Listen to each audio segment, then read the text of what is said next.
My verse for today is a verse that I highlighted in my sermon yesterday morning in worship.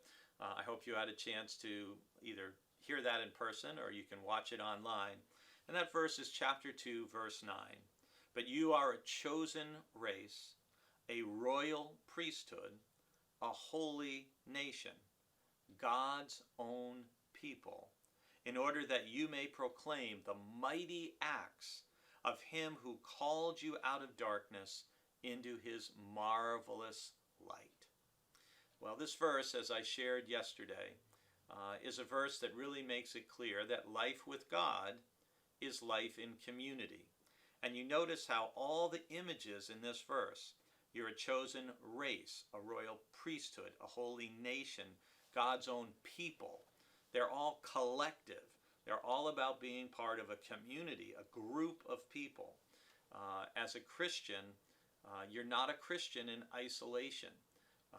Nobody who becomes a follower of Christ in the book of Acts and following in all of Paul's letters, to become a Christian is to be part of a church. It's to be part of a community. And that's what Peter is emphasizing here, that we are in this together with other people. And with other people whom we may not always agree with, we may have conflicts with, we may have disagreements with.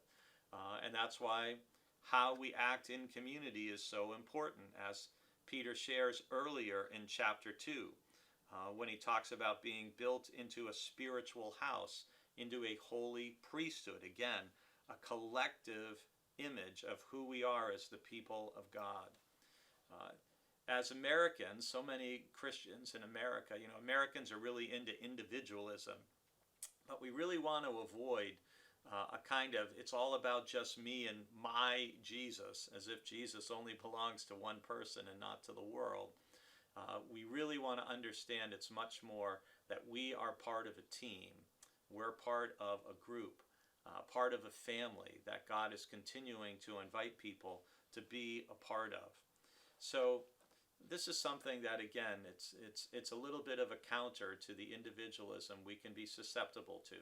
Obviously, having a personal relationship with Christ is very important, but that relationship is lived out in community.